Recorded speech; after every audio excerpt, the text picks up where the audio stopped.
अच्छा, हमने last time क्या देखे थे? सीएसएस देख रहे थे हम। हेलो, आवाज आ रही है? यस। हाँ। ओके, हमने लास्ट टाइम जो देखा था हमने सीएसएस देखा था। तो आज हम उसी चीज का हम कंटिन्यू करेंगे, ठीक है। तो आज हम सीएसएस प्लस क्या बोलते हैं उसको, बूटस्ट्रैप देखेंगे, ठीक है। बिकॉज सीएसएस में क्या प्रॉब्लम है और हम सीएसएस कब यूज़ करना चाहिए और बूटस्ट्रैप कब यूज़ करना है वो देखेंगे, बिकॉज हमें चाहिए फास्ट डेवलपमेंट, ठीक है। तो स्टार्ट करते हैं। तो यहाँ पे जाता हूँ मैं and start with the VS code. Last वाले टाइम का ही कोड ले रहा हूँ मैं, ठीक है।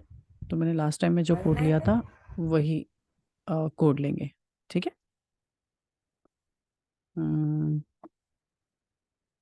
सो वेट करते हैं। लास्ट टाइम हमने इनलाइन पढ़ा था और इंटरनल पढ़ा था, आज हम पढ़ने वाले हैं एक्सटर्नल, ठीक है। तो इनलाइन क्या होता है, कौन बताएगा? इनलाइन सीएसएस क्या होता है? यशस्वी?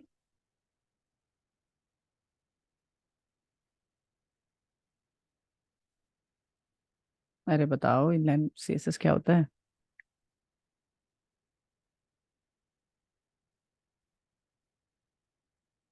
मृणाली, इनलाइन सीएसएस क्या होता है?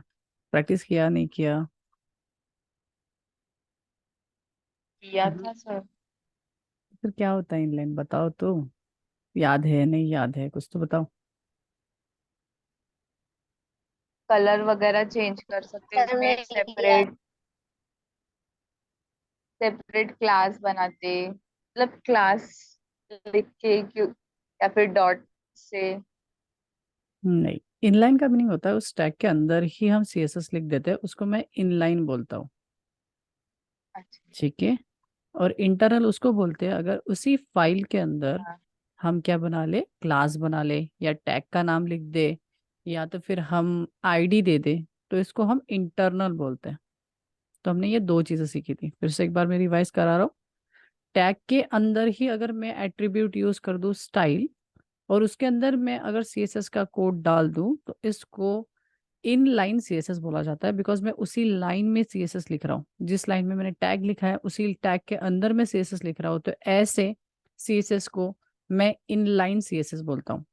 सेकंड, इंटरनल सीएसएस वो सीएसएस होता है जिसमें मैं हेड के अंदर स्टाइल टैग का यूज करके मैं स्टाइलिंग करता हूँ। और जब हम मैं इंटरनल स्टाइलिंग करता हूँ तो उस टाइम मुझे लगते हैं सिलेक्टर्स।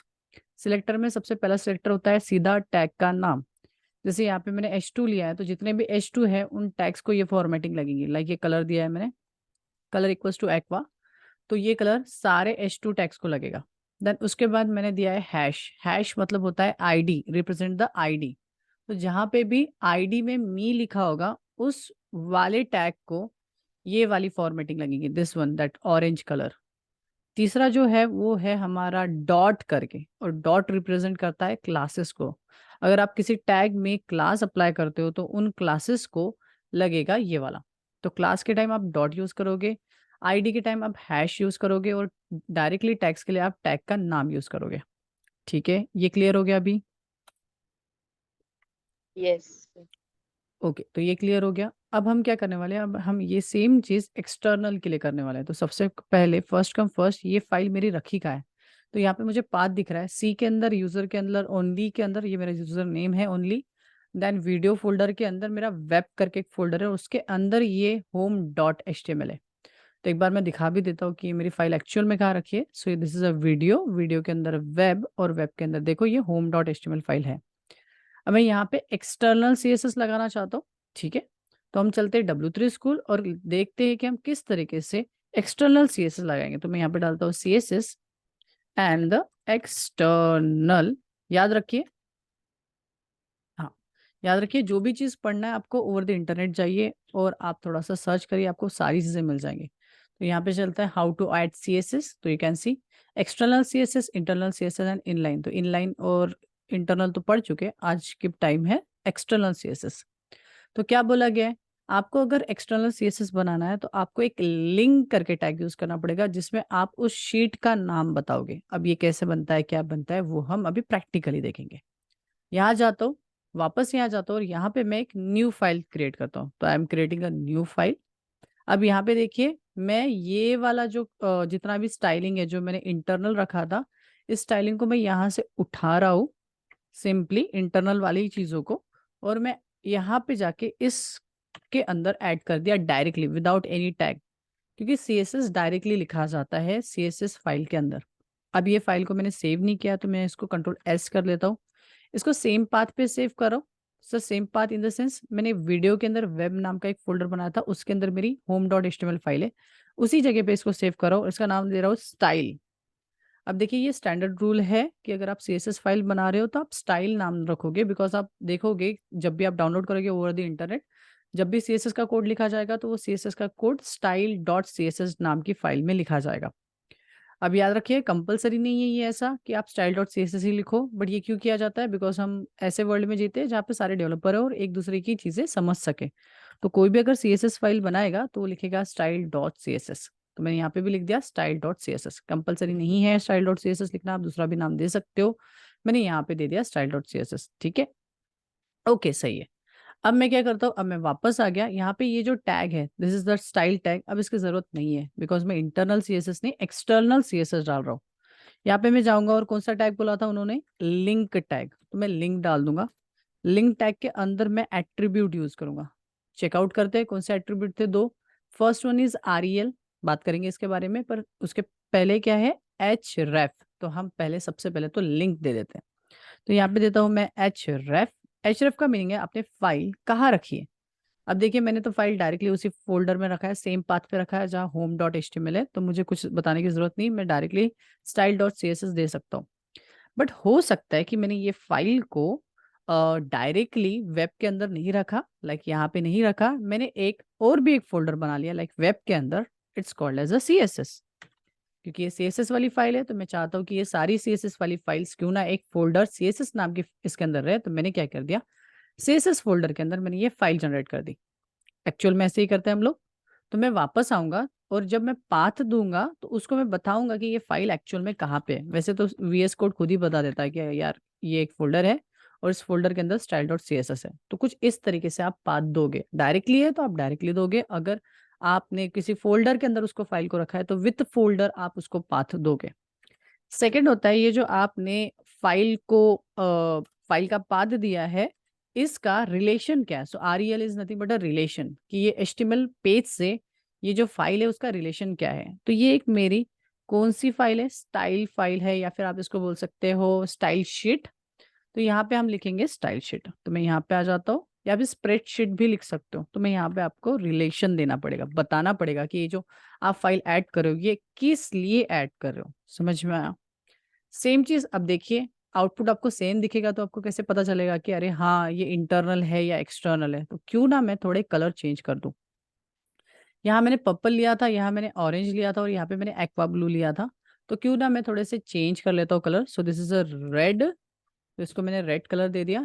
और जहाँ पे मेरा पता नहीं एक्वा ब्लू कलर था वहाँ रेड दे दिया। यहाँ पे मैं येलो कलर में जाता हूँ बिकॉज येलो कलर हमने इसके पहले यूज नहीं किया है। एंड द पर्पल की जगह पे मैं यहाँ पे कर लेता हूँ काइंड ऑफ ब्लू। सो यहाँ पे मैंने ये कर दिया। That's it. अब जाता हूँ और इसको रन करके दिखाता हूँ। So copy the path and go to the web browser and run the program. You can see अभी ये जो रन हो रहा है ये हमारे किसके थ्रू हो रहा है? हमारे एक्सटर्नल के थ्रू हो रहा था। पता नहीं सेव करना भूल गया क्या मैं?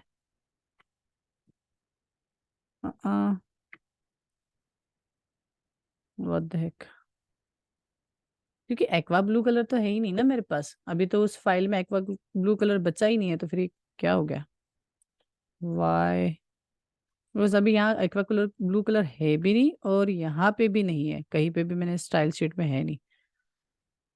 सो काइंड ऑफ मैं इसको पीछे डाल के देख लेता हूँ। सेव एंड देन रन, जाता हूँ रिफ्रेश। ये क्यों हो गया? ऐसा क्यों हो रहा है? hmm, क्या ये इस फोल्डर के अंदर से पकड़ नहीं पा रहा है?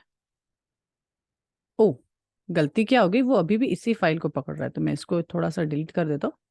क्योंकि CSS के अंदर भी ये फाइल थी और इधर भी फाइल थी। अब वो कौन सी पकड़ रहा है वो समझ नहीं रहा था। सो एग्जैक्ट, अब रिफ्रेश करते हैं, ये कौन सी पकड़ रहा है फाइल, ये सेव्ड कहाँ पे, ये फाइल कहाँ सेव्ड है। ओके, देखो ये फाइल अभी बता रहा है कि डिलीटेड है, इसका मीनिंग हमारी दो फाइल्स क्रिएट हो गई थी। अब थोड़ा कंफ्यूजन आपको होगा बिकॉज यहाँ पे देखो मैंने वो फाइल को डिलीट किया तो देर इज अ क्रॉस, तो इसका मीनिंग है ये फाइल डिलीट हो चुकी है, यहाँ पे लिख के भी आ रहा है, जैसे मैं होवर कर रहा हूँ तो वहाँ पे लिख के आ रहा है इट इज अ डिलीटेड। तो ये जो एडिटिंग किया था एक्चुअली ये वीडियो के अंदर जो वेब फोल्डर था ना उसके अंदर की डायरेक्टली फाइल थी। अब ये फाइल तो बची नहीं है, तो मैं क्या करता हूँ, इसको मैं सेव एज कर देता हूँ। ठीक है, अब अगर मैं सेव करता हूँ तो आपको दिखेगा यहाँ पे एग्जैक्टली यहाँ पे ये फाइल है। भले मैंने उसको मूव ऑन कर दिया था बट ये जो फाइल है इसके अंदर वो कोड है, और हम इसको अटैच ही नहीं किए, हमने अटैच किए थे इस फाइल को, और सोच रहे कि हमारा CSS क्यों नहीं आया। ठीक है, अब क्या करते हैं, एक वापस जाते हैं और एक काम करते हैं कि ये जो फोल्डर के अंदर वाली CSS है वो ना लगाते हुए ये बाहर की CSS लगा देता हूँ। ठीक है, यहाँ जाता हूँ, वापस जाता हूँ, रिफ्रेश करता हूँ, you can C colour changes because मेरी CSS जो लगी है मेरे फाइल के अंदर वो है मेरी style.css, मतलब ये डायरेक्टली वेब नाम के फोल्डर के अंदर की लगी है, ना कि मेरी ये CSS वाली लगी है। ठीक है, ये वाली अभी कुछ काम नहीं कर रही, वाई, बिकॉज यहाँ पे ये फाइल है। सर हटा दिए तो हाँ आप हटा सकते हो, मैं इसको क्या कर देता हूँ, रिप्लेस कर देता हूँ। यहाँ पे कोई फाइल नहीं है, यहाँ पे जाओगे तो यहाँ पे इसको हटा दो बिकॉज अभी वो फाइल बची नहीं है, और यहाँ पे आप फिर से ओपन करो उसी फाइल को, अगर आप चाहते हो तो आप उसी फाइल को क्या कर लो, ओपन कर लो इन द VS कोड। सो यहाँ पे डबल क्लिक करता हूँ, ओपन विथ VS कोड, वैसे तो ओपन विथ VS कोड ही हो रहा है। एंड नाउ अगर मैं रिफ्रेश करूंगा इसको तो ये देखो इसका CSS हट जाएगा बिकॉज style.css नाम की अभी फाइल है नहीं। ठीक है, वो CSS के अंदर की फाइल है, you can see there is no CSS। अब वापस से CSS लगाना है आपको, यस ओपन। अगर आपको फिर से CSS लगाना है तो आप इसको जाओगे और लिखोगे कि मेरी CSS फोल्डर के अंदर वाली CSS लगा दो। ठीक है, अब मैंने लगा दिया हो, अब मैं रिफ्रेश करूंगा एंड यू कैन सी पोपट हो रहा था बिकॉज दो दो फाइल बन रही थी, बट अभी ठीक है, समझ में आया। तो आप इस तरीके से कर सकते हो, मतलब आप कोड अलग से भी फाइल में बना सकते हो। अब क्वेश्चन ये आता है कि सर इनलाइन यूज करें, इंटरनल यूज करें, या फिर एक्सटर्नल यूज करें। मैं सिंपली बताता हूँ, एक्सटर्नल बेस्ट चीज है, एक्सटर्नल ही यूज होता है कंपनी में। अब ऐसा क्यों है, बिकॉज इससे HTML का कोड सेपरेट हो जाता है और CSS का कोड सेपरेट हो जाता है। बट सर इंटरनल यूज होता है क्या, हाँ बहुत सारे जगह इंटरनल भी यूज होता है, बहुत काम की चीज है। जैसे कि कभी कभी हमें ऐप स्क्रिप्ट लिखना पड़ता है, that is Google app script, तो वहाँ पे एक से ज्यादा फाइल हैंडल करना, मैनेज करना थोड़ा मुश्किल हो सकता है, तो वैसे टाइम पे जहाँ पे एक ही पेज है आपके पास, तो ऐसे टाइम में आप क्या करो कि इंटरनल CSS यूज कर लो। ठीक है, इंटरनल CSS वहाँ पे भी बेटर काम करते हैं जब आपका एक ही पेज में CSS चाहिए, आप नहीं चाहते हो कि ये CSS दूसरे पेज में आप यूज करने वाले, ये स्टाइल सेम स्टाइल आप दूसरे पेज में नहीं यूज करना चाहते हो। बट अगर आप चाहते हो कि एक स्टाइल मैंने जो बनाया है वो सेम स्टाइल में एक पेज के साथ साथ मैं सेकंड पेज को भी देना चाहूँ, थर्ड पेज को, फोर्थ पेज को, ऐसे मल्टीपल पेजेस को, तो आप क्या करिए, आप उसको एक सिंगल style.css में रख दीजिए, और सभी फाइल्स में आप उसको लिंक दे दीजिए, और एग्जैक्ट CSS सारी फाइल्स को लग जाएगा, आपको 10 बार CSS लिखने की जरूरत नहीं होगी। ये हैंडल पड़ता है, मॉड्यूलरिटी और मेंटेनेंस फ्री कोड बनाता है। ठीक है, तीनों चीजें बेस्ट है। इनलाइन तब यूज करिए जब आप टेस्टिंग पर्पस पे हो, थोड़ा सा ही चेंजेस करके देखना है, एक दो थोड़ा सा चेंज करना है, आप सोच रहे हो कि ये ठीक है ये ठीक है, बस ये थोड़ा सा चेंज करना है, तो आप इनलाइन भी यूज कर सकते हो, बहुत लोग एक्सपेरिमेंट करने के लिए इनलाइन वाला यूज करते हैं। Second one is a internal, बहुत अच्छी बात है, अगर आप यूज करते हो, सिंगल पेज है, आपको ज्यादा डिजाइनिंग नहीं करनी, वन पेज है, ज्यादा स्टाइलिंग भी नहीं है, तो you can do the internal वाला चीज। और लास्ट वन इज एक्सटर्नल, वो बहुत बहुत ही बढ़िया है, अगर आपको एक से ज्यादा पेजेस में कर रहे हो काम, वर्क कर रहे हो, तो 10 बार स्टाइल बनाने से अच्छा style.css बना दीजिए और वो यूज कर लीजिए, और दैट्स इट। बढ़िया। अब ये था हमारा CSS इतने में ही लिमिट नहीं करता, इसमें बहुत सारी चीजें, कहाँ से पढ़ना है ये आपको पता है क्योंकि मैं आपको बताता हूँ। यहाँ से आप पढ़ना चालू करोगे, जो चीजें नहीं समझती वो मुझे पूछोगे, और मैं आपको उस चीज का फिर आंसर दे दूंगा, तो यहाँ से आप पढ़ना स्टार्ट करोगे पूरा कंप्लीट। आपको ये टास्क है, अपकमिंग 1 वीक में आप इसको ट्राई आउट करोगे, बहुत इजी चीज है। नहीं समझे मुझे पूछो, मैं वो चीज को नेक्स्ट वाले कोई सेशंस में हम कंप्लीट करेंगे। अब हम चलते हैं इसको छोड़ के हमारे बूटस्ट्रैप के तरफ, क्योंकि फास्ट डेवलपमेंट करना है तो CSS मतलब रॉ चीज है, आप डायरेक्टली पूरा रॉ से बनाओगे। एग्जाम्पल के लिए चलो मैं आपको बताता हूँ, मुझे एक बेसिकली एक छोटी सी बटन बनानी है, ठीक है, कोई भी एक छोटी सी button like click me like button बनानी है। तो मैं लिखता हूँ यहाँ पे HTML CSS बटन। सो HTML CSS बटन, यहाँ पे आ जाता हूँ और CSS की ये बटन दिख रही है, you can see this is a CSS button like click button. और भी बटन्स दिख रही है यहाँ पे, इतनी सारी बटन्स दिख रही है, और भी ये देखो पिक्सल्स वाइज बटन, थोड़ी round shape buttons and border वाली बटन। और भी बहुत सारी है, यू कैन सी हवर करने पे ये कलर आते, काफी अच्छी दिख रही है। तो मैं क्यों ना ये इस तरीके की बटन बनाऊं। अब देखिए W3 स्कूल आपको जो भी चीज सीखना चाहते हो उस चीज का आपको कोड दे देता है, और ट्राई ट्राई टू योरसेल्फ से आप इसको सीख सकते हो। अब मैं क्या चाहता हूँ, मैं भी एक इस तरीके की बटन बनाना चाहता हूँ मेरे पेज में। इस पेज में मैं क्यों ना सबसे टॉप में हेलो वर्ल्ड 1 के ऊपर एक छोटी सी बटन बना दूं, या फिर हेलो वर्ल्ड 3 के पीछे, जहां पे भी बनाना चाहते हो। अब चलते हैं। तो यहाँ पे मुझे दिखता है कि मुझे लिखना पड़ेगा इतना सारा कोड। ठीक है, सारा कुछ काम का नहीं है बट यस।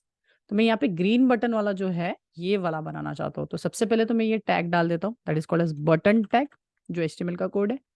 यहाँ आता हूँ और मैं सबसे टॉप में डाल दिया बटन, सेव करता हूँ, वापस यहाँ जाता हूँ और यहाँ पे कहाँ गया मेरा पेज, यहाँ जाके मैं रिफ्रेश करता हूँ एंड यू कैन सी ये एक्चुअल में वैसी बटन नहीं दिख रही। हाँ, नॉर्मल बटन जैसी बटन दिख रही है, बट ये वैसे बटन नहीं दिख रही है जैसे हमने आउटपुट में देखे। तो इस चीज को बनाने के लिए बहुत ज्यादा CSS लगता है। यू कैन सी यहाँ पे क्लासेस यूज किए, और यहाँ पे एक क्लासेस यूज नहीं की गई है, यहाँ पे दो क्लासेस यूज किए। फर्स्ट फर्स्ट क्लास का नाम है यहाँ पे बटन, और सेकंड क्लास का नाम है यहाँ पे बटन 1।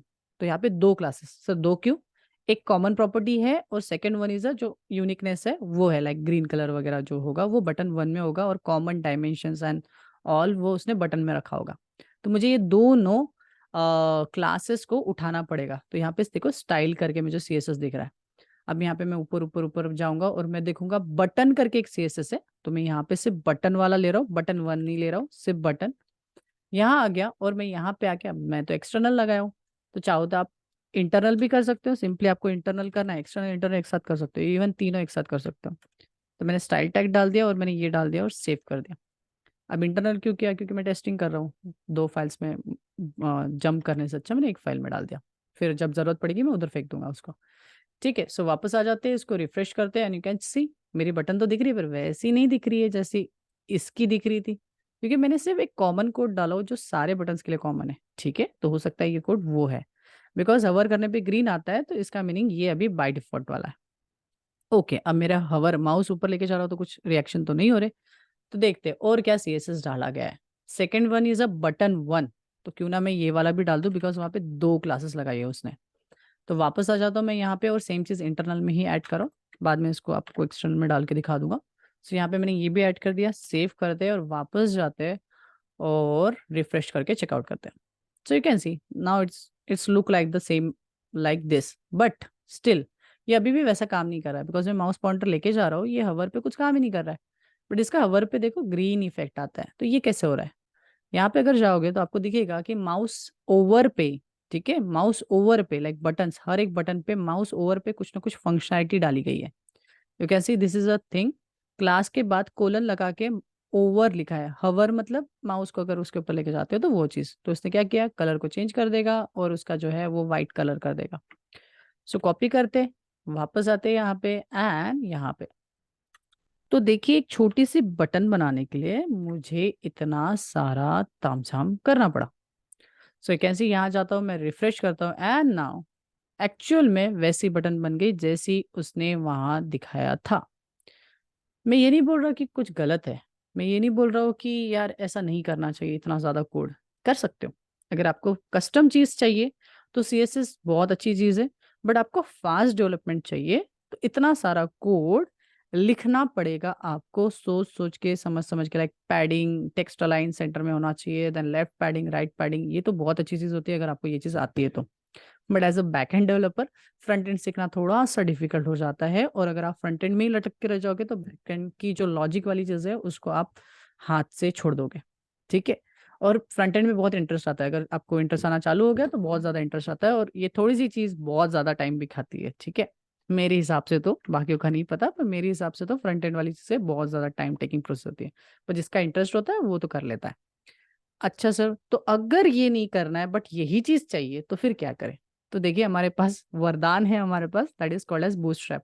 बूटस्ट्रैप एक बहुत बड़ा वरदान है जिन लोगों को सीएसएस के साथ ज्यादा नहीं टाइम स्पेंड करना है। तो सर कैसे करेंगे? चलो मैं सेम टाइप की बटन दिखा रहा हूँ और आपको बताऊंगा कि मुझे इतनी मेहनत करनी नहीं पड़ेगी, मुझे बहुत कम टाइम में, शॉर्ट टाइम में मेरी ये बटन क्रिएट हो जाएंगे। हाँ, हालांकि एकदम इतनी कस्टम नहीं दिखेंगी, बट यस मेरा काम बन जाएगा, उतनी तो हो जाएगी। चलिए स्टार्ट करते हैं। तो अभी हम पढ़ रहे हैं बूटस्ट्रैप। बूटस्ट्रैप एक फ्रेमवर्क है। सर फ्रेमवर्क का मीनिंग रेडीमेड चीज। हम इसके पहले भी बहुत सारे फ्रेमवर्क देख चुके हैं। लाइक कलेक्शन, जावा में कलेक्शन हमने देखा था, वो भी एक फ्रेमवर्क था। तो फ्रेमवर्क का मीनिंग होता है कि यार वो रेडीमेड है, आपके लिए पहले से बना के रखा है, आपको उसमें कोई चेंजेस करने की जरूरत नहीं है, आप डायरेक्टली उठा के यूज कर सकते हो। तो मैं यहाँ पे यूज कर रहा हूँ बूटस्ट्रैप। अगर मैं बूटस्ट्रैप लिखूँ और यहाँ पे लिखूँ कि बटन, सीएसएस के मुझे एक बटन चाहिए, तो यहाँ पे मैं बटन लिखने के बाद मुझे बूटस्ट्रैप की बटन्स मिल जाएंगे। अब इसमें और प्रीवियस वाले में क्या डिफरेंस है वो चेकआउट करेंगे और कितना मुझे एक्चुअल में कोड लिखना पड़ेगा। तो यहाँ पे जाता हूँ मैं, यहाँ पे क्यों ना मैं और एक बटन, लाइक ये एक बटन है, वैसे ही मैं और एक नॉर्मल सी बटन बना दूं, बट उसमें कोई क्लास नहीं डालूंगा अभी फिलहाल के केस में। ठीक है, यहाँ पे कोई क्लासेस नहीं डालूंगा। सो ये हटा देता हूँ मैं अभी, और मैं आपको दिखा देता हूँ। सेम ग्रीन कलर लिखा है और एक छोटी सी बटन, नॉर्मल सी एक बटन आ जाएंगे। सो यहाँ पे रिफ्रेश करता हूँ and can see there is a one more button. अब मुझे इस बटन को सीएसएस देना है। किसको देना है? इस बटन को। Wait a second, because internally जो नाम होते हैं वो सेम होते हैं क्लासेस के। तो यहाँ पे देखो बटन और बटन वन है, तो थोड़ा मैं चेंजेस कर रहा हूँ बिकॉज मेरा ओवरलैप नहीं होना चाहिए इसलिए। सो दिस इज अ बीटीएन, नाम मैं चेंज कर सकता हूँ। सो this is a BTN and this is a BTN one. तो मैंने क्लासेस के थोड़े नाम चेंज कर रहा हूँ, ठीक है, क्योंकि मैं नहीं चाहता कोई इम्पैक्ट आए। तो यहाँ पे BTN and this is a BTN one, so BTN one and this is also BTN one. ठीक है जी, कर लिया हमने, इसको सेव कर लेते हैं। अच्छा, अब ये क्यों किया? बिकॉज बटन नाम की चीज उसके अंदर है, ठीक है, बूटस्ट्रैप के अंदर पहले से ही बटन नाम की चीजें बनी है, तो हो सकता है वो डिजाइन को बिगाड़ दे, तो इसलिए मैंने ये चीज कर दी, क्लासेस के नाम चेंज कर दिया। अब मैं आता हूँ यहाँ पे और मैं देखता हूँ डब्ल्यू तो स्कूल में इतनी सारी बटन्स बनाने के लिए है, और इसमें देखते हैं कि कितना कोड मुझे देखना पड़ेगा। तो try it your self. First come first, bootstrap एक ऑनलाइन लाइब्रेरी है, तो आपको एक काम करना पड़ेगा, एक तो लाइब्रेरीज को ऑनलाइन वाली यूज करना पड़ेगा जिसको सीडीएन बोला जाता है, या तो फिर आपको उसको डाउनलोड करना पड़ेगा। अभी फिलहाल की केस में मैं डाउनलोड वाला सीन तो नहीं कर रहा हूँ, बट मैं ऑनलाइन वाला यूज करूंगा। तो फर्स्ट कम फर्स्ट आपको ये 3 लाइन का कोड आपको डालना ही डालना पड़ेगा अगर आप बूटस्ट्रैप यूज करना चाहते हो तो, या तो फिर डाउनलोड करना पड़ेगा। डाउनलोड वाला हम कभी इन फ्यूचर देखेंगे, बट अभी फिलहाल के केस में मैं 3 फाइल्स को ऐड कर दिया। अब ये सर फाइल है क्या? एक्चुअली ये बूटस्ट्रैप की फाइल्स है। अगर आप पहली लिंक देखोगे जिसमें आपको स्टाइल शीट करके दिख रहा है, अगर मैं इस यूआरएल को डायरेक्टली वेब पे खोलूँ तो देखिए क्या दिखता है। सो ये देखो, मैंने ये यूआरएल डाल दी और इंटर किया। यू कैन सी, थोड़ा जूम करता हूँ मैं, तो आपको दिखेगा कि यहाँ पे मल्टीपल क्लासेस, और क्या बोलते हैं उसको, मल्टीपल क्लासेस आपको दिख जाएंगी, बहुत सारी। देखो क्लासेस दिखेंगे, देखो डॉट दिख रहा है मतलब क्लासेस है। अगर जहाँ पे हैश दिख जाएगा तो आपको दिखेगा कि वो आईडी है। तो यहाँ पे मल्टीपल क्लासेस और उनके अंदर कोड पहले से लिखा हुआ है, like you can C padding, margin, font size, pixels, already किसी ने लिखा हुआ है। और ये बहुत सारा डेटा है, you can C turns of styling already हो चुकी है, हमें ये चीज़ों को फिर से स्टाइलिंग करने की ज़रूरत नहीं है, आप डायरेक्टली यूज़ कर सकते हो, किसी ने आपके लिए करके रखा है। अब इसको यूज़ कैसे करेंगे? फर्स्ट कम फर्स्ट, आप ये 3 लाइन का कोड लगा दीजिए। सेकेंड, डायरेक्टली उसके अंदर की क्लासेस को यूज़ कर लिया, दैट्स इट, खत्म हो गया, बिकॉज उन क्लासेस में पहले से स्टाइलिंग है। यहाँ पे जैसे कि डिफॉल्ट ये है, this is a default, this is a basic and this is a primary, but this is a green, मुझे ग्रीन चाहिए थी ना button, and this is a success. तो मुझे बस ये लेना है। ओके सॉरी, मेरी गलती, यहाँ पे बीटीएन नाम पहले से है और बटन थोड़ा डिफरेंट था, ठीक है, तो मैं कंट्रोल सेट कर लेता हूँ। सो वेट अ सेकेंड, सो यहाँ पे बटन ही रहने देते हैं। Okay, so one more time, okay सही है। और मैं फिर से जहाँ पे जाऊँगा और पहले तो मैं 3 लाइन का कोड ऐड कर दूंगा। So this 3 line of code, मैं भी ज़्यादा स्टाइलिंग वाला नहीं करता हूँ, ठीक है, तो इसलिए मैं भूल गया था। तो यहाँ पे वापस आते हैं और यहाँ पे मैं ये लेता हूँ सक्सेस वाला। सिंपली क्लासेस को कॉपी करो, यहाँ आ जाओ और यहाँ पे आके क्लासेस को डाल दो, दैट्स इट। इतना सिंपल है बटन बनाना। 3 लाइन का कोड डालो एंड देन डायरेक्टली क्लासेस डाल दो, जो भी क्लासेस के अंदर कोड लिखा रहेगा वो एग्जीक्यूट हो जाएगा। तो हमें कुछ भी करने की ज़रूरत नहीं है, कोई सीएसएस लिखने की ज़रूरत नहीं है, ये ऑटोमेटिकली आ जाएगा। यू कैन सी हवर वगैरह सब आ गया। इसमें मुझे मेहनत करना पड़ा तो मुझे एक ब्यूटीफुल सी चीज़ मिली, कस्टम मिला है, बट यहाँ पे मुझे इससे भी काम बनता है। मोस्ट ऑफ आप देखोगे तो नॉर्मल बटन्स यूज होती है और वहाँ पे हमेशा और हमेशा बूटस्ट्रैप यूज होता है। ठीक है, और बूटस्ट्रैप को कस्टम भी कर सकते हैं। मैं इन फ्यूचर के लेक्चर्स में बताऊंगा किस तरीके से कस्टम किया जाएगा लास्ट लास्ट में। फिर ज़्यादा डिजाइनिंग में हम टाइम ऐड नहीं करेंगे। समझ में आया दोनों में क्या डिफरेंस है? इसमें बस क्लासेस पढ़ना पड़ता है, आपको अंदर के कोड को पढ़ने की जरूरत नहीं है, वो आपके लिए बना के दे चुके हैं। और सीएसएस में पूरा रॉ से बनाया जाता है, आपको हर एक चीज बतानी पड़ेगी, इवन डायमेंशन, पैडिंग, मार्जिन, सब। सो सीएसएस में इतना कुछ है।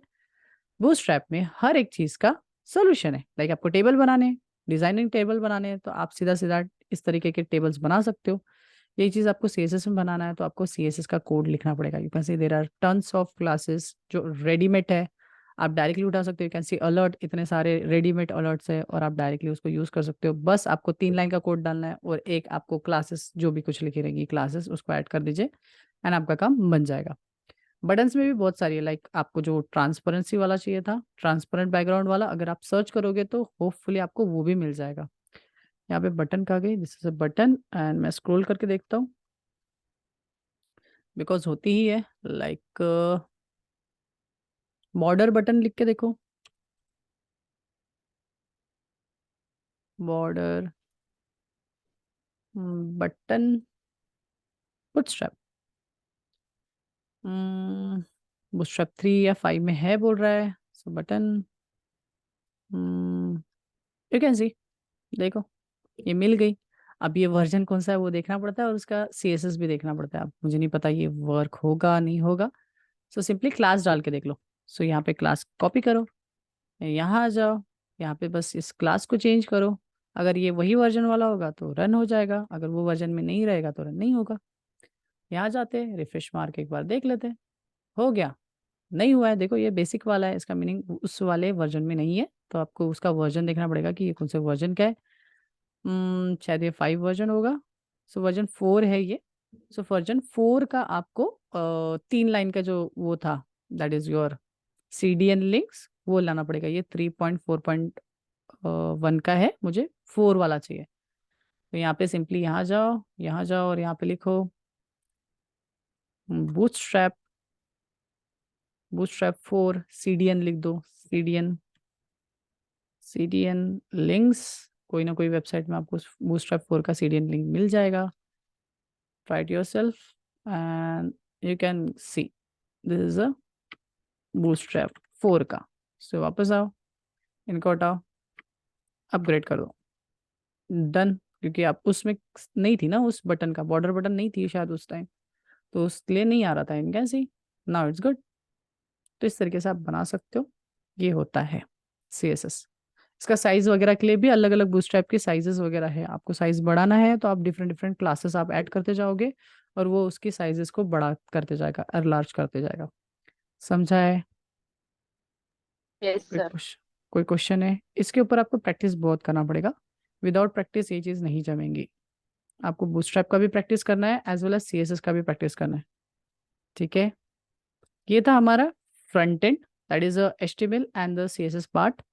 इसके बाद वाले सेशन से हमारा स्टार्ट होने वाला है सर्वलेट। ठीक है, कल का दिन जो रहेगा वो स्टार्ट होगा with the theory servlet and then उसके बाद का डे हो सकता है मैं उसमें प्रैक्टिकल भी लूंगा। ऑफकोर्स बात है, ज़्यादा पूरा थ्योरी नहीं रहेगा। एंड प्रैक्टिकल के बाद, थ्योरी के बाद नेक्स्ट डे से हमारा एक्चुअल सर्वलेट स्टार्ट होगा। ठीक है, अभी कोई छुट्टी उट्टी तो नहीं है? नहीं की। मतलब छुट्टी लेने तो नहीं वाले हो, ऐसा पूछ रहा हूँ मैं। नहीं सर। No sir. नहीं, कल थी ना, बर्थडे की छुट्टी थी, गांधी जयंती थी कल। अच्छा ठीक है, कोई नहीं, बर्थडे था तो छुट्टी तो बनती है। ठीक है, सही है। कुछ क्वेश्चन तो नहीं है? मैं रिकॉर्डिंग स्टॉप करो।